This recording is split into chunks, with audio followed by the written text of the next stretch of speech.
أعوذ بالله من الشيطان الرجيم. بسم الله الرحمن الرحيم. الحمد لله رب العالمين، والصلاة والسلام على أشرف الأنبياء والمرسلين، حبيبنا شفيعنا مولانا محمد بن عبد الله وعلى آله وصحبه أجمعين. رضيت بالله ربا وبالإسلام دينا وبمحمد نبيا ورسولا. اللهم صل على سيدنا محمد. اللهم صل على سيدنا محمد. اللهم صل على سيدنا وحبيبنا وشفيعنا مولانا محمد، طب القلوب ودوائها وعافية الأبدان وشفائها ونور الأبصار وضيائها، وعلى آله وصحبه وبارك وسلم. رب اشرح لي صدري ويسر لي أمري واحلل عقدة من لساني يفقه قولي. اللهم أغننا بالعلم وزينا بالحلم وأكرمنا بالتقوى وجملنا بالعافية. Ya Allah, kayakanlah kami dengan ilmu, hiasilah kami dengan sifat yang baik, muliakanlah kami dengan takwa, dan perbaguskanlah kami dengan sehat tubuh badan. Amin ya arhamar rahimin. Assalamualaikum warahmatullahi wabarakatuh. Apa kabar jemaah Masjid Jamaah? Sehat semuanya? Mudah-mudahan terus sehat melakukan ketaatan kepada Allah Subhanahu wa taala. Baik, kita lanjutkan pengajian kitab Sirah Nabawiyah karangan Syekh Safiyur Rahman Al-Mubarakfuri. Jadi kita lanjutkan dengan kelahiran Nabi sallallahu alaihi wasallam. Apa dia? Kelahiran Nabi sallallahu alaihi wasallam. Maka Nabi sallallahu alaihi wasallam itu hari lahir Nabi sallallahu alaihi wasallam itu tidak ada perselisihan di kalangan ulama tentang kelahiran Nabi pada hari Isnin. Jadi ini tidak ada perselisihan. Semua ulama sepakat mengatakan bahawa Nabi lahir pada hari Isnin berdasarkan dengan dalil, yakni ketika ditanya kenapa Nabi berpuasa hari Isnin, maka Nabi menjawab dalam hadis Sahih Muslim, kerana hari Isnin itu adalah aku dilahirkan dan hari di mana aku diutus atau diturunkan wahyu kepada Nabi, hari Isnin. Hadis riwayat Muslim, hadis nombor 1162. Jadi sebagai bentuk syukur, Nabi berpuasa pada hari Isnin. Setiap hari Isnin Nabi berpuasa sebab Nabi mengatakan bahawa baginda lahir pada hari Isnin. Faham tak? Jelas? Apa jelas? Selain daripada itu, kenapa juga Nabi berpuasa hari Isnin? Sebab hadis yang lain, sebab Nabi menyampaikan itu adalah hari di mana amalan-amalan dipaparkan kepada Rabbul Alamin. Jadi aku suka amalan aku ditunjukkan kepada Allah dalam kondisi aku berpuasa. Jadi Nabi berpuasa Isnin dan Kamis. Nabi mengatakan dalam hadis yang lain bahawa itu hari di mana amalan-amalan harian kita diperlihatkan kepada Allah.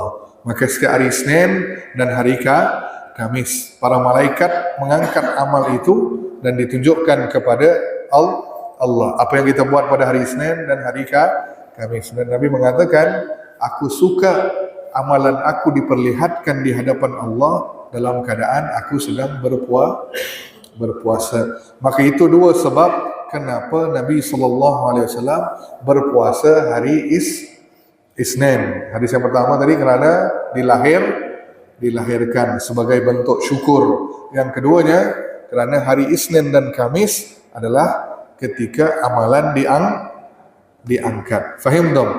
Jelas apa jelas? Jelas apa jelas? Okey, terusnya tentang bulan Nabi lahirkan. Okey. Kalau bulan Nabi dilahirkan di sini, ada dua pandangan daripada ulama tentang Nabi dilahirkan di bulan apa. Sebahagian berpendapat Nabi dilahirkan pada bulan Ramadan. Bulan Ramadan. Ini satu pendapat ya. Sebabnya kenapa? Sebab disebutkan dalam hadis bahawa Nabi SAW diutus pada bulan Ramadan. Waktu wahyu pertama, tatkala umurnya 4. Jadi Nabi terima wahyu pertama di Gua Hira ketika bulan Ramadan. Waktu itu Nabi berusia 40. Jadi kalau kita undurkan ke belakang, 40 tahun itu dihitung mundur ke belakang. Semestinya Nabi lahir bulan Ramadan juga 40 tahun yang lepas. Nah, ini pendapat sebahagian ulama, tapi pendapat ini lemah. Sementara pendapat nomor 2, jumhur, apa dia? Jumhur ulama, mayoritas ulama berpandangan Rasulullah SAW lahir pada bulan Rabiul Awal. Rabiul Awal. Ini pandangan mayoritas ulama. Jadi ini yang pendapat yang lebih kuat. Jadi Nabi lahir pada bulan Rabiul Awal. Cuma yang diperselisihkan di sini adalah bulan Rabiul Awal tanggal berapa? Ini pun khilaf di kalangan ulama. Ada yang mengatakan Nabi lahir 2 Rabiul Awal. Ada yang kata Nabi lahir 8 Rabiul Awal. Ada yang berpandangan Nabi lahir 10 Rabiul Awal. Ada yang mengatakan Nabi lahir 17 Rabiul Awal. Dan 4 nih. Dan yang kelima, dan ini jumhur mengatakan Nabi lahir pada 12 Rabiul Awal. Dan ini pandangan mayoritas ulama. Walaupun tidak ada kesepakatan, kebanyakan ulama berpandangan Nabi lahir tanggal 12 Rabiul Awal. Tapi secara pasti belum tahu. Faham dong? Jadi yang pastinya apa? Yang pastinya tak ada khilaf, Nabi lahir hari Senin. Soal bulan, soal tanggal tidaklah penting. Tidaklah penting. Faham dong? Jelas apa jelas? Sebab tidak ada kesepakatan di kalangan ulama tentang tanggal ataupun bulan. Baik. Udah jelas? Jadi kita ambil pandangan 12 Rabiul Awal. Baik. 12 Rabiul Awal tahun apa? Peristiwa gajah. Baik. Jelas? Kalau kita ambil 10 Rabiul Awal, 12 Rabiul Awal tahun gajah, bersamaan di sini Masihi 20 atau 22 April tahun 571 Masihi. 20 atau 22 April tahun 571 Masihi. Baik, itu tentang tanggal. Saya lanjutkan. Sifat kelahiran Nabi. Okey, apa yang terjadi waktu Nabi lahir? Baik, di sini banyak riwayat-riwayat yang sahih, yang lemah. Jadi saya sebutkan dulu riwayat yang lemah tentang sifat kelahiran Nabi. Okey, apa yang lemah nih? Yang pertama, dikatakan ada riwayat mengatakan bahawa Nabi dilahirkan dalam kondisi tangannya seperti duduk bersandar dan matanya melihat ke langit. Apa dia?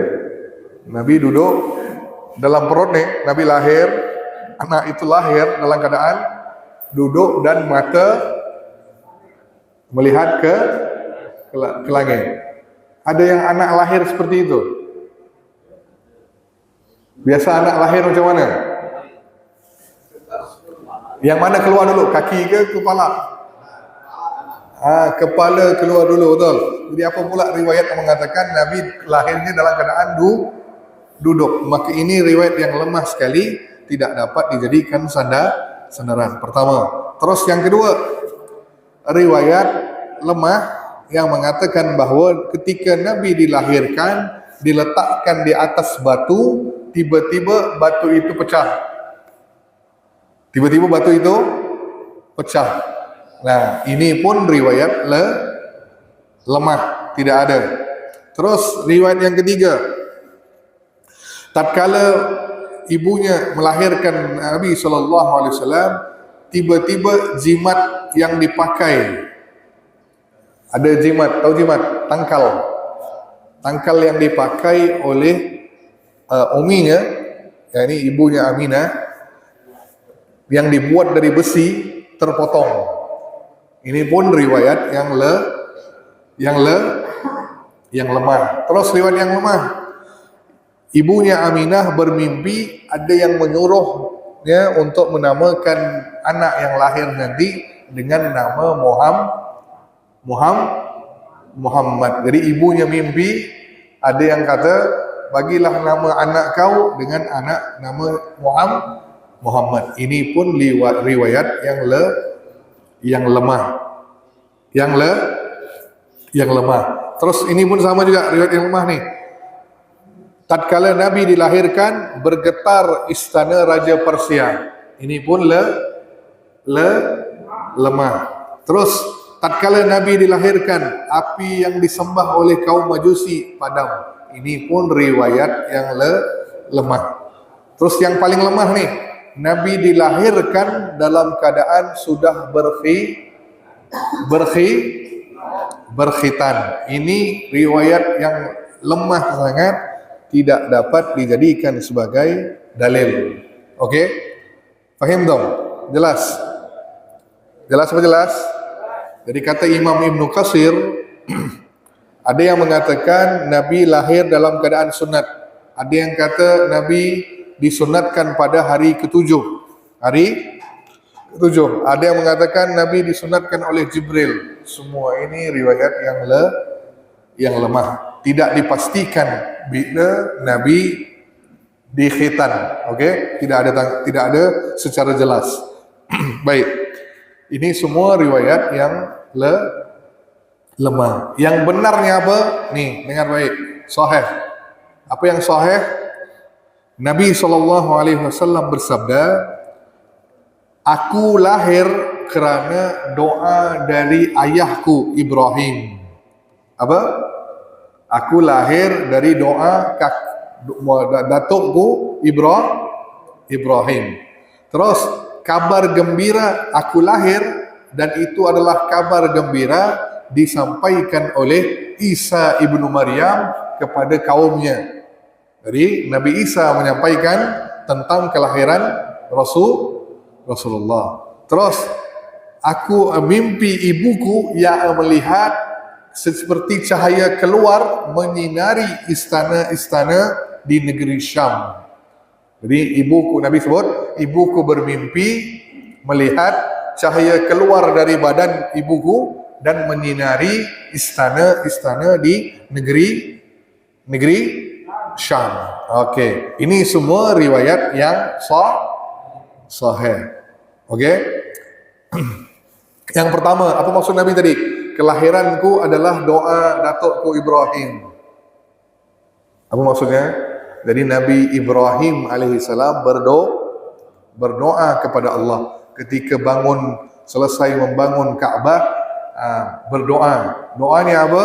Allah sebutkan dalam surah Al-Baqarah. Surah Al-Baqarah ayat 129, tak salah saya. Coba buka. Surah Al-Baqarah ayat 129. 29. Baca bang.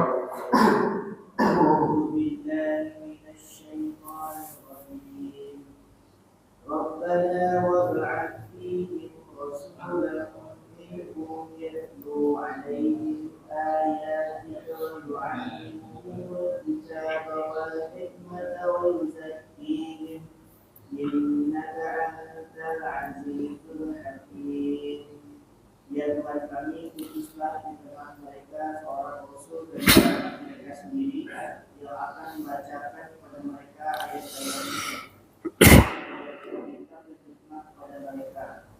mensucikan mereka. Sungguh engkaulah yang maha perkasa, maha bijaksana. Baik, jadi doa Nabi Allah Ibrahim alaihissalam, Rabbana wa abs fihim rusulan minhum yatlu alaihim ayatika wa yuallimuhul kitaba wal hikmata. Baik, ya Allah, utuskan di tengah, maksudnya penduduk Arab, seorang nabi di kalangan orang apa? Orang Arab. Jadi doa Ibrahim ini maksud kepada siapa? Rasulullah sallallahu alaihi wasallam. Jadi dikuatkan dengan dalil Al-Quran bahawa Nabi Ibrahim berdoa untuk kelahiran Nabi sallallahu alaihi wasallam. Pertama, terus yang kedua, kabar gembira siapa? Disampaikan oleh siapa? Nabi Isa ibnu Maryam kepada kaumnya. Jadi Nabi Isa menyampaikan tentang Nabi kepada kaumnya. Apa dalilnya? Surah As-Saff. Surah As-Saff. Surah keberapa? As-Saff. Surah ke-38. Maaf. As-Saff. Bukan As-Saffat.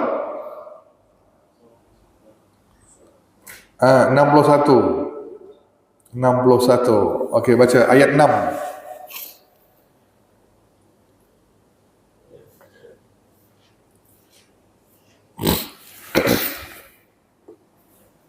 وإذ قال عيسى ابن مريم يا بني إسرائيل إني رسول الله إليكم مصدقا لما بين يدي من التوراة ومبشرا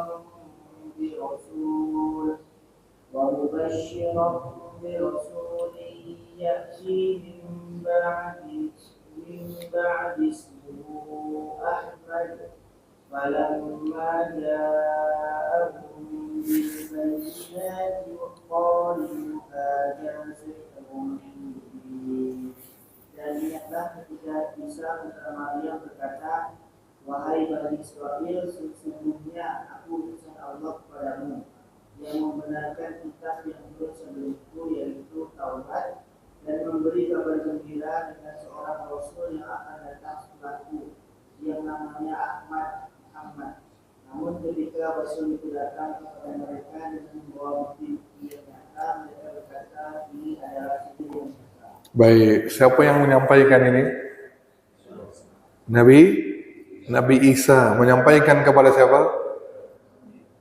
Kepada umatnya, Bani Israel. Jadi orang Yahudi tahu apa tidak kelahiran Nabi yang terakhir? Tahu apa tidak? Tahu, sudah disampaikan oleh siapa? Nabi Isa. Tapi diterima atau tidak pandangan Nabi Isa ini? Nabi Isa saja tak diterima oleh orang Yahudi, kan? Nabi Isa saja tak diterima, malah dituduh dengan fitnah yang macam-macam, anak luar nikah lah, anak yang tak ada bapa lah, semua disebutkan. Dan orang Yahudi tidak beriman kepada Isa, tapi Isa menyampaikan kepada kaumnya Nasrani tentang kelahiran seorang nabi, yakni lepas aku nanti akan ada nabi seorang lagi nih, penutup segala nabi, namanya Ahmad. Dan disebutkan memang salah satu nama nabi kita adalah Ahmad. Kan nama panggilan. Ini nama panggilan penduduk langit, Ahmad. Kalau penduduk bumi memanggil nabi kita dengan kalimat Muhammad sallallahu alaihi wasallam. Jadi Nabi Isa sudah menyampaikan kepada kaum tentang kabar kelahiran Nabi sallallahu alaihi wasallam. Baik, dan yang ketiga adalah tentang ibu Nabi bermimpi ketika mengandung bahawa cahaya keluar dari badannya menyinari istana-istana di negeri Syam. Jadi ibunya tahu bahawa anak yang dikandungnya itu adalah anak yang luar biasa. Faham tak? Jelas apa jelas? Nah, ini sahaja yang terjadi ketika Nabi SAW lahir. Baik, sampai di sini ada pertanyaan? Ya, bismillah. Ya, Pak. Waalaikumsalam warahmatullahi wabarakatuh. Saya pernah baca juga Ya. tentang kelahiran Nabi ini. Dan tanyakan satu saja. Dan kelahiran Nabi, semua patung di dunia jatuh tertumpuk. Ini apakah sahih atau tidak? Ya. Baik, ini pun suatu pandangan yang disampaikan bahwa ketika Nabi lahir, maka bergegar dunia ini, segala patung-patung berhala itu berjatuhan sampai pecah. Ini pun ada satu riwayat, tapi apakah sahih atau tidak, maka masih diperselisihkan oleh ulama. Nah, belum tahu secara pasti, tapi riwayatnya ada. Riwayatnya ada. Baik, ada yang lain? Ada? Tak ada? Lanjut? Oke, saya lanjutkan terus. Nabi lahir. Ketika Nabi lahir, dalam keadaan ayahnya kita dah bahas kemarin, Abdullah wafat. Jadi Nabi sebelum Nabi lahir sudah kehilangan ayah. Jadi ayah Nabi Abdullah sudah wafat, maka Nabi itu menjadi anak yatim. Jadi ketika dilahirkan Nabi SAW, ibunya Aminah menyusui Nabi SAW beberapa hari.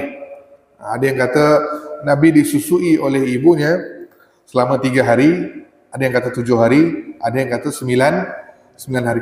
Setelah itu Nabi dihantar ke perkampungan, ke pedalaman. Kenapa? Sebab memang kebiasaan tradisi orang Arab, ketika lahir suatu anak itu dihantar ke kampung. Contoh nih, anak itu lahir di kota Mekah. Bila anak itu lahir, anak itu akan dihantar ke pedalaman. Ke mana? Ke pedalaman, daerah-daerah kampung. Dan anak itu disusukan oleh orang yang di situ. Maksudnya ada ibu susuan. Jadi anak itu akan membesar dalam kondisi perkampungan Arab. Nah, kenapa nanti kita bahas. Jadi Nabi pun sama, setelah Nabi lahir di Mekah, disusui beberapa hari oleh ibunya, kemudian kata Syekh Rafiur Rahman, Nabi dihantar ke pedalaman. Sebelum dihantar ke pedalaman, Nabi disusui oleh Suwaibah. Siapa Suwaibah? Hamba sahaya kepada paman Nabi Abu Lahab. Abu Lahab. Jadi Abu Lahab punya hamba sahaya yang bernama Suwaibah. Jadi Suwaibah ini disuruh oleh Abu Lahab untuk menyusui Nabi SAW. Jadi waktu Nabi lahir, Abu Lahab sangat gembira dengan kelahiran Nabi SAW. Sebab apa? Ponakan, betul kan?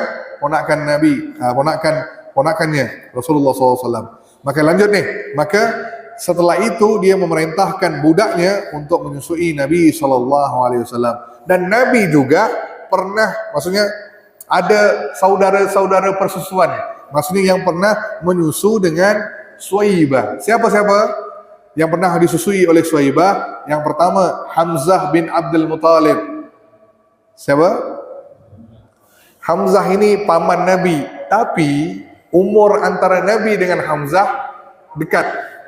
Boleh paham nih? Walaupun paman Nabi SAW Hamzah, umurnya ada riwayat yang kata sama umur dengan Nabi, ada yang kata 2 tahun, 1 tahun lebih tua. Boleh paham nih? Jadi muda paman Nabi SAW.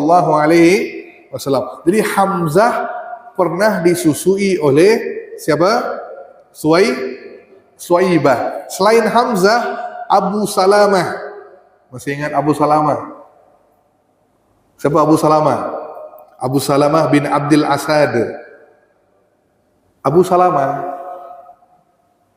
Tak tahu?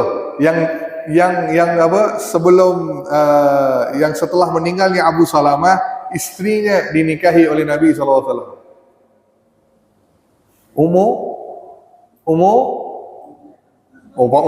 Aiman, Ummu Salamah, kan? Istri Nabi ada berapa? Sebut semuanya. Ngantuk supaya hilang ngantuk. Pak, sebut semuanya. Khadijah. Aisyah. Terus. Lagi? Ummu Salamah, Ummu Habibah, terus lagi? Ummu Kalsum.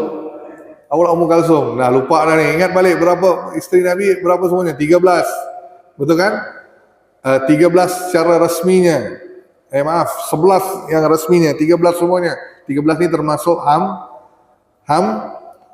hamba. Jadi yang pertama Khadijah, terus yang kedua Saudah, terus Aisyah, Hafsah, terus Juwairiyah, terus Ummu terus lagi Zainab, Jahsy, okey betul.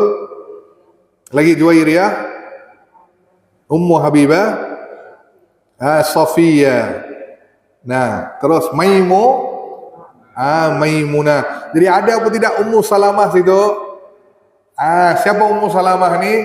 Suami isteri kepada Abu Salamah. Jadi ketika mana Abu Salamah wafat, jadi maksudnya sini Abu Salamah dan Hamzah, selain Hamzah ini paman, termasuk juga saudara persusuan, sama dengan Abu Salamah sebab disusui oleh Suwaibah. Maka Nabi sebut ni, maka ketika Nabi ditawarkan anak Abu Salamah dari putri Abu Salamah, Nabi tidak mau menikah. Sebab apa kata Nabi? Sebab bapaknya ini adalah saudara persusuan dengan aku. Macam mana aku nak kahwin dengan putri Abu Salamah. Selain daripada itu, dalil yang kedua Nabi sebut, ini juga adalah anak istriku.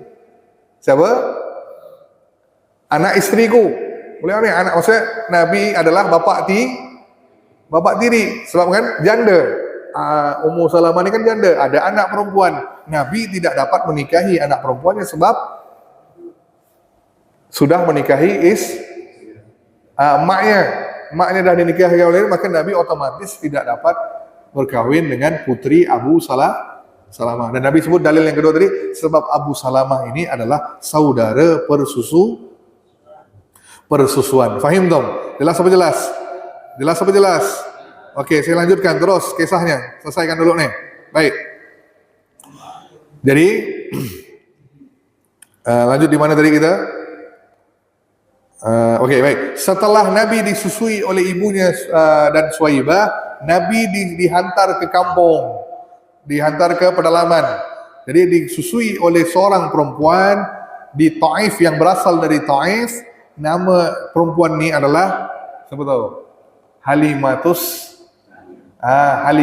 Sa'diyah. Siapa?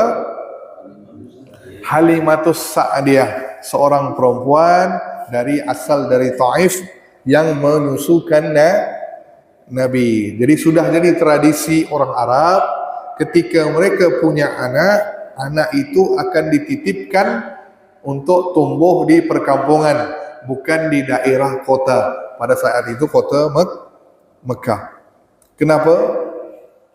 Nanti kita bahas kenapa. Baik. Ada kisah ni. Jadi bila Nabi dihantar ke kampung, situ ada ramai banyak ibu-ibu yang jadi ibu persusu. Jadi mereka diberikan anak, terus ambil anak, disusukan, nanti diberi upah.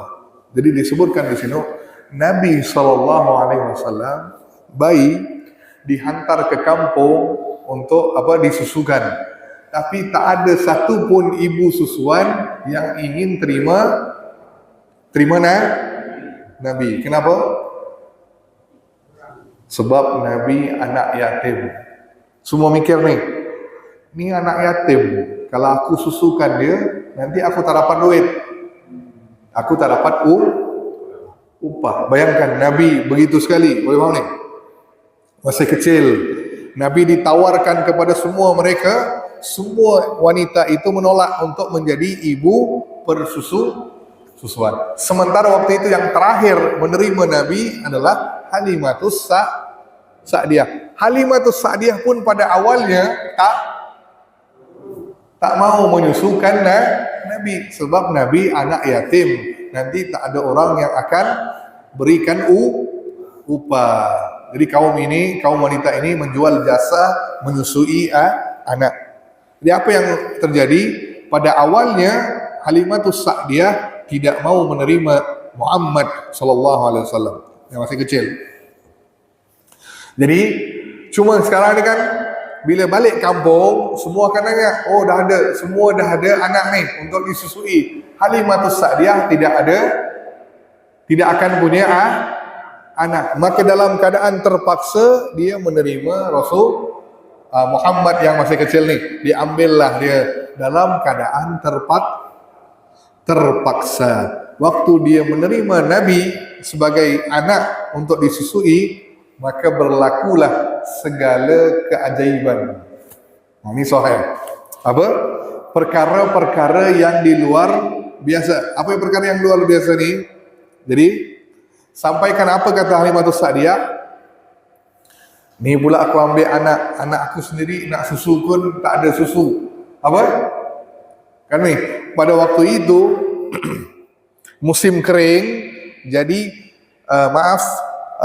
stok susu ibunya ni sangat sedikit. Anaknya ramai ni, anak Halimatus Sa'diyah pun ramai. Nak nyusukan pun berat, oleh sikit-sikit harus dicatu. Apa bahasa sini? Harus ngantri lah, tak bisa bagi banyak susu.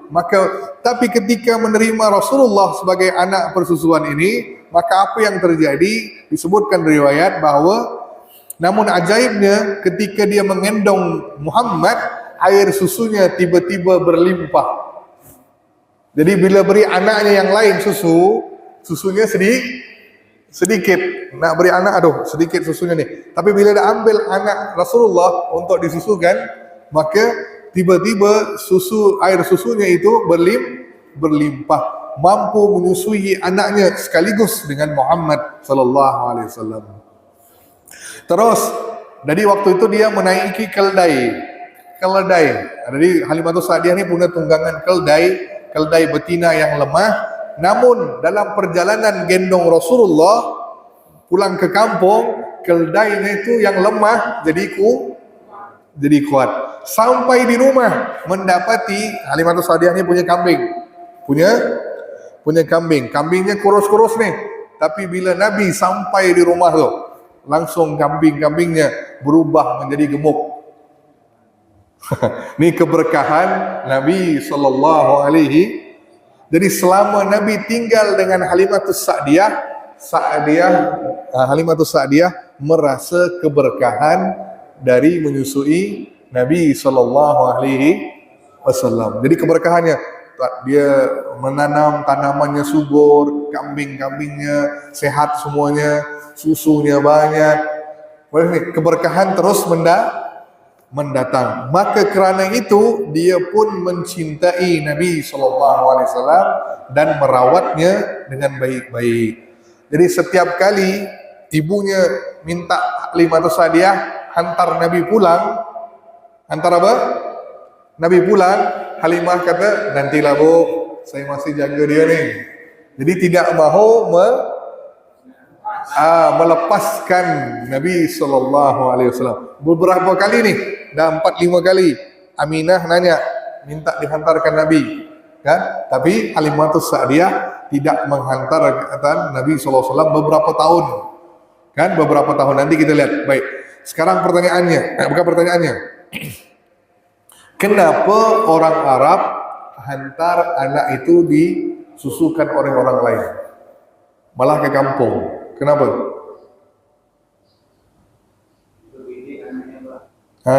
Betul. Satu.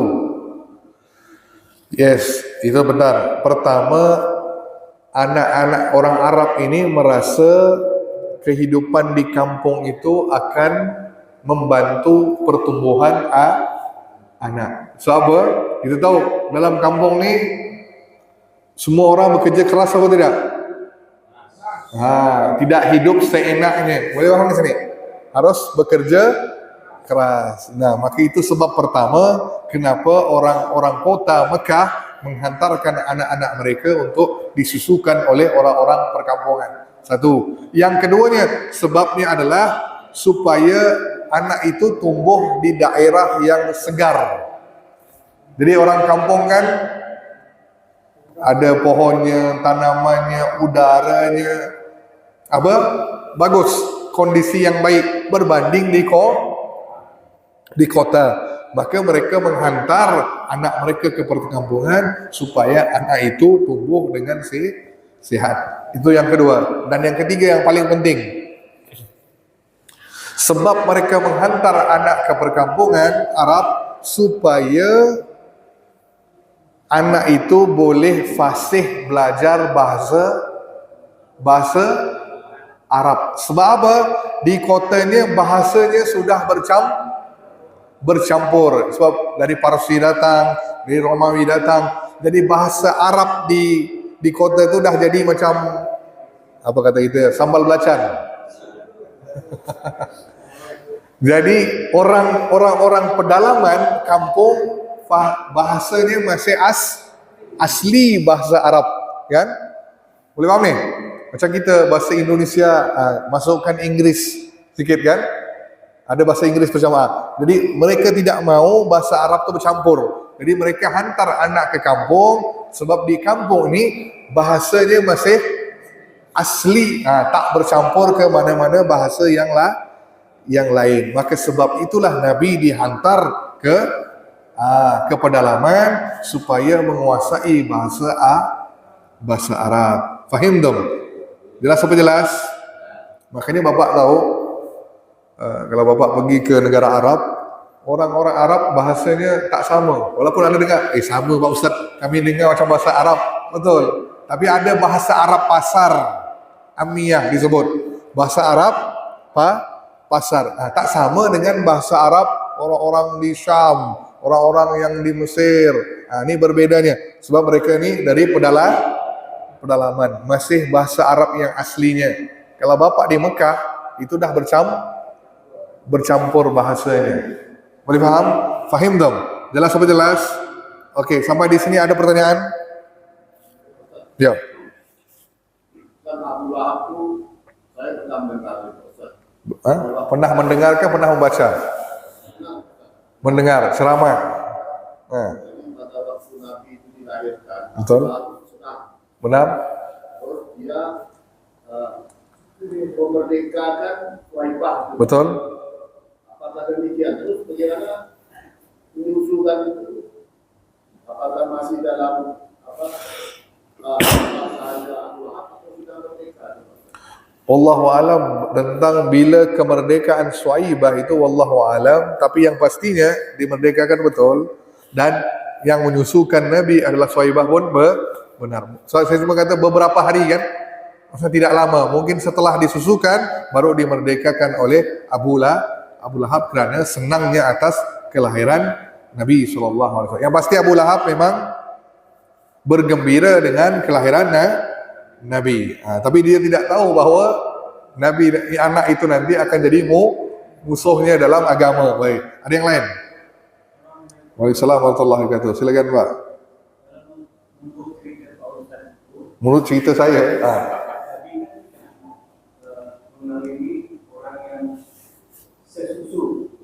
iya, persusuan.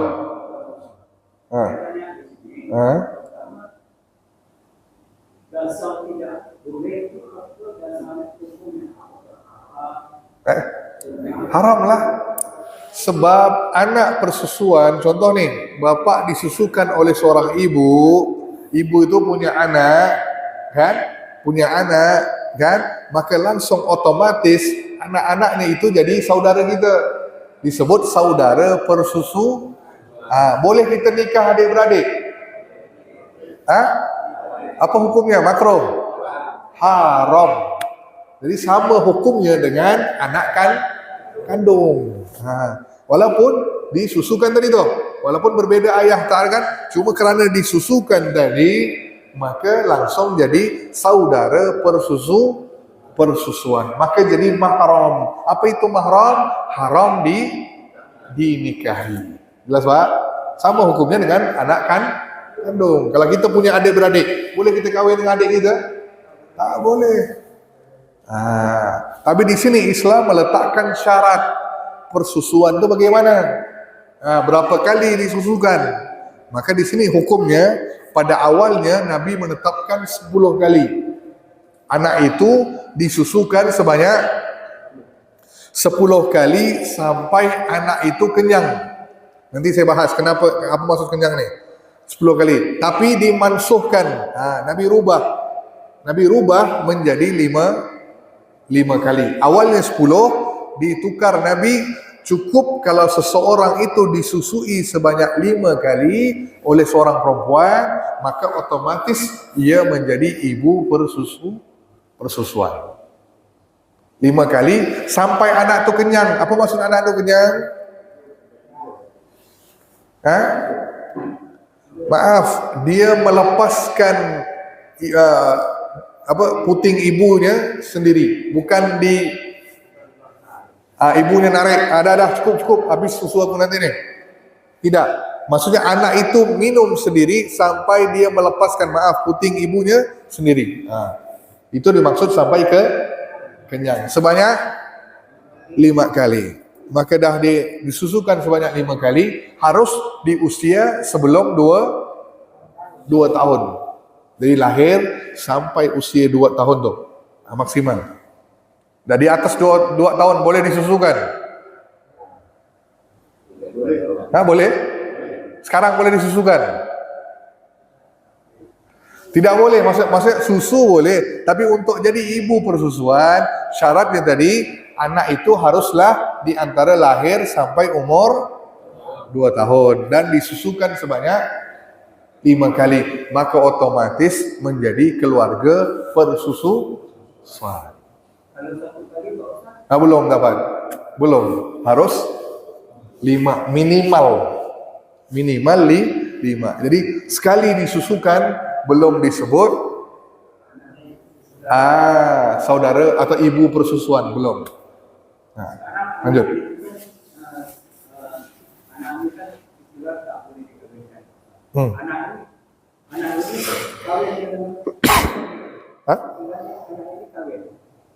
Pertama kan yang disusukan kan tak boleh. Iya, betul. Yang disusukan ini kawin. Maksudnya melanggar. Oke, kawin. Jadi boleh dikawinkan dengan yang berkehendak. Maksudnya di sini kurang paham, lihat. Ponakan enggak? Sepupu kan boleh. Sepupu boleh. Dia hukumnya sama dengan kita yang kandung, nasab. Secara nasab, silsilah nasab sama. Jadi macam kita nasab, kan boleh apa tidak kawin dengan sepupu? Boleh. Nah itu dia. Boleh paham nih. Jadi keluarga persusuan lebih kurang sama dengan keluarga nasab, sama. Cuma dibedakan tadi bukan lahir dari ayah dan ibu yang sama. Itu saja bedanya. Tapi yang lain sama. Ini datuk persusuan sama keluarga, sama semuanya. Oke, baik, jelas Pak? Dah, ada pertanyaan lain?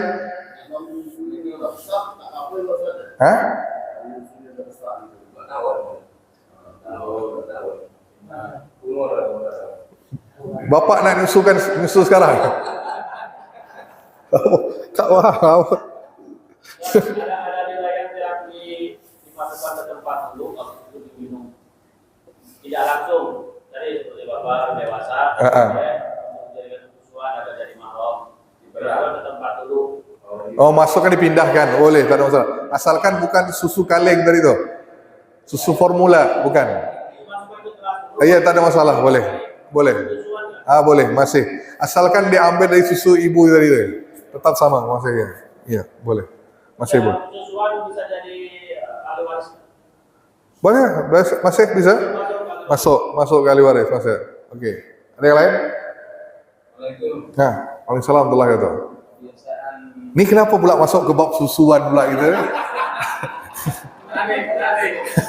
Semua nanya, sekali nanya, semua nanya yang sama. Ya. Kebiasaan pada pada zaman Rasulullah. Apakah masih dilestarikan?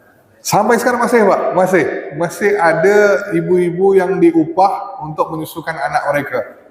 Tapi di sini berubah. Kalau awalnya tadi kan nak menguasai bahasa Arab, awalnya supaya anak itu tumbuh sehat. Sekarang niat perempuan Arab sekarang ni untuk menjaga kecantikan. Betul nih? Untuk menjaga apa? Untuk menjaga cantik, tak mau nyusukan anak, dikasihkan.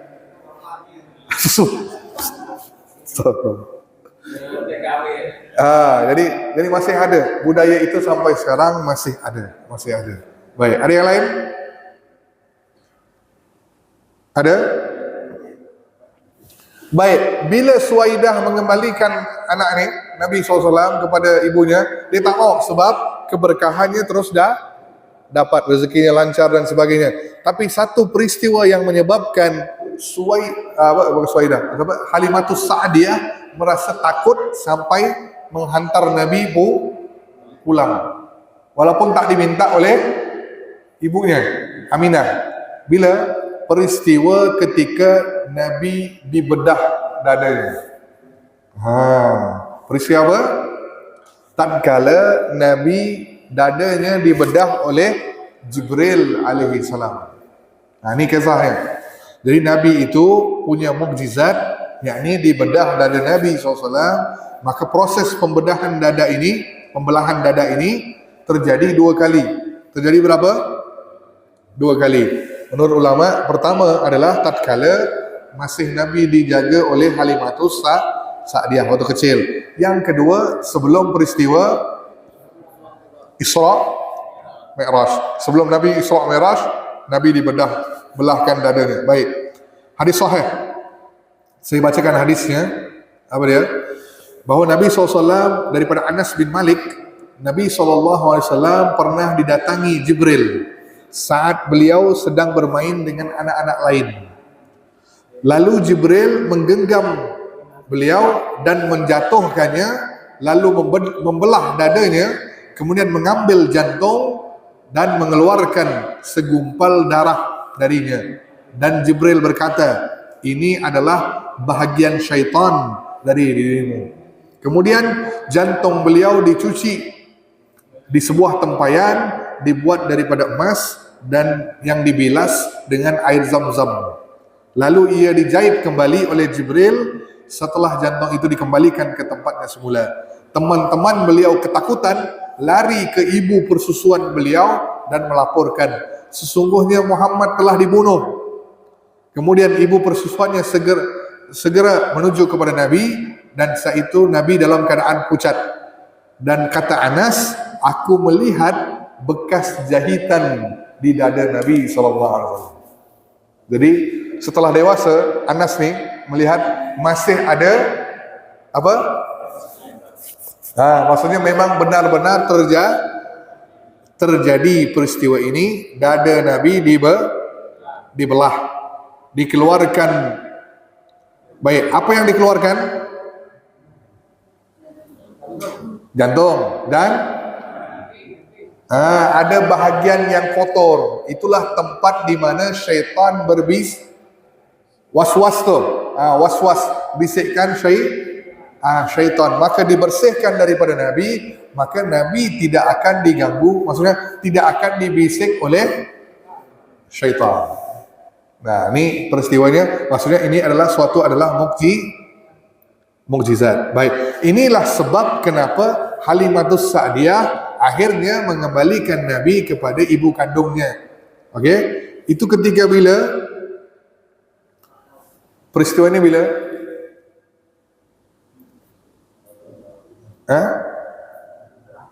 Sejak lahir Nabi dihantar ke Halimatus Sa'diyah sampai umur 4 tahun. Berapa? Ya, di usia 4 tahun itulah tadi dada Nabi dibelah. Okey, bila dah peristiwa itu terjadi, Halimatus Sa'diyah takut, maka dihantar pulang di umur Nabi 4 tahun. Dari 4 tahun itulah Nabi dididik, diasuh oleh ibunya Aminah. Berapa tahun? Siapa tahu? hanya 2 tahun. Aminah wafat umur Nabi 6 tahun. 6 tahun. Baik. Mukjizat tadi, kenapa mukjizatnya Nabi dibelah? Pertama, maka dari kecil Nabi sudah maksum. Apa maksum? Bebas dari dosa walaupun masih kecil. Boleh faham ni? Dalam keadaan kecil Nabi dah maksum. Malah itu juga terjadi ketika Nabi tumbuh menjadi remaja sampai ke umur Nabi diangkat jadi Rasul. Jadi Nabi itu maksum sejak dari kecil, bukan sejak dari Nabi diutus. Boleh faham ni? Bukan dari umur 40 Nabi bebas dari dosa. Tidak. Dari kecil Nabi bebas dari dosa. Malah Nabi sebutkan dalam hadis sahih, apa dia? Waktu remaja kan, Nabi pernah terdetek untuk berbuat maksiat. Waktu bila? Remaja. Maksiat ni bukan zina, bukan apa? Nabi nak ikut pesta anak muda lah. Maksiat kita sebut pesta, konser. Nyanyi. Yes. Konser gitu kan. Jadi waktu Nabi remaja, Nabi sebut, aku pernah terdetik untuk pergi ke acara-acara yang nyanyian gitu, perkumpulan anak-anak muda. Waktu itu aku mengembala kambing, teman-teman aku semuanya kata, Muhammad, ikutlah kami, malam ni ada konser. Apa kita sebut? Dangdut. Kita dangdut malam ni sampai subuh. Ayolah Muhammad, kau ni asyik tak mau ikut, asyik mengembala kambing je ni. Maka Nabi berkata, baik, aku pun ingin ikut. Maka malam tu Nabi berniat, okey, aku tidak mau tidur, aku nak begadang, ikut pesta ni, ikut nak nyanyi-nyanyi, campur laki-laki perempuan. Apa yang terjadi? Yes, Allah tidurkan Nabi SAW sampai subuh. Bangun, bila dah pagi baru Nabi bangun. Maka kan, tengok, aku tak pergi ke pesta. Aduh, tak apalah, malam besok pun sama. Nabi niat nak pergi ke pesta, tak jadi. Sampai teman dia kata, ya Muhammad, kenapa kau tak datang malam tadi? Aku tertidur. Sejak itu Nabi dah lupakan niat nak ikut pesta. Bayangkan ni, Allah menjaga Nabi SAW dari kecil sampailah Nabi wafat SAW. Kan dijaga oleh Allah Subhanahu Wa Taala. Jadi perkara-perkara yang apa tadi? Yang laga, walaupun bagi kita, Ustaz, dengar lagu jak pun, betul kan? Ya Pak ya, dangdut jak pun, tak salah lah nari sikit, betul? Tapi itu pun dijaga oleh Allah. Faham dong? Jelas sampai jelas? Baik, ada pertanyaan sampai di sini? Ya. Saya bawa dunia ini, yang selama ini kita dengar, Nabi yang dibedah dananya oleh Jibril, betul. Iya, betul.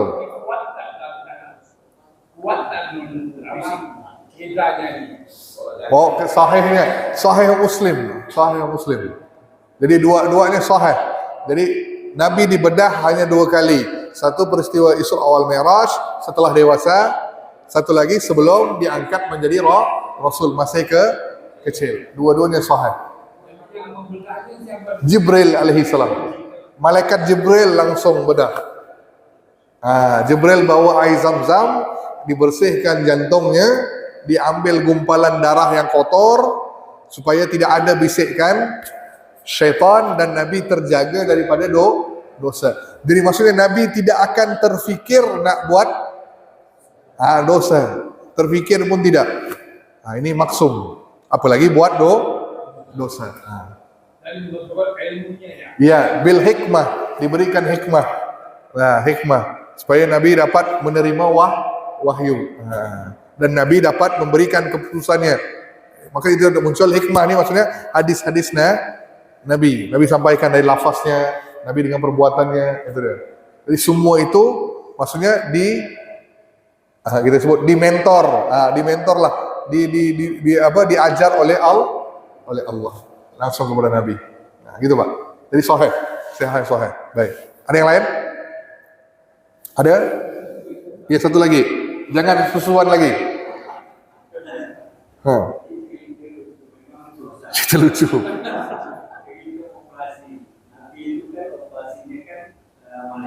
Yes.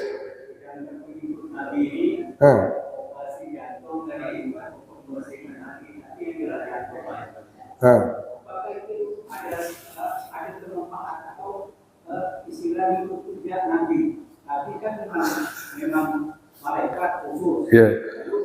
Pengikut Nabi ini kalau Allah yang istilahnya jantungnya dibersihkan,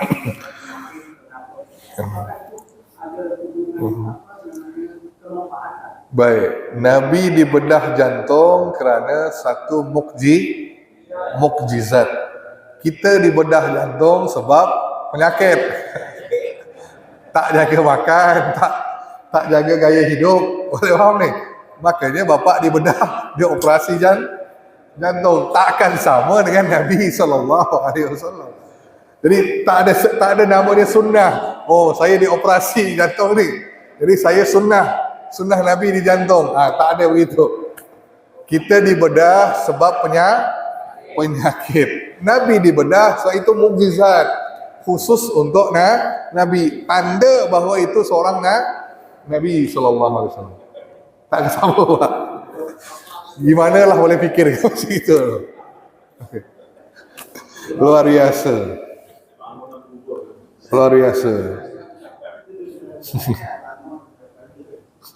Jadi kesianlah kita yang tak dioperasi jantung ni. Tak ikut sunnah Nabi lah kita ni. Baik, ada yang lain? Ada? Udah? Okey, dari minggu depan baru berlanjutan tentang kisah kematian ibu Nabi dan juga diasuh oleh siapa? Abdul Muttalib dan juga Abu Talib. Baik, itu lanjut pada pertemuan yang berikutnya. Wabillahi taufiq wal hidayah. Wassalamualaikum warahmatullahi wabarakatuh. Tutup dengan tasbih kafarah. Subhanallah bihamdika asyhadu an la ilaha illa anta astaghfiruka wa atubu ilaik.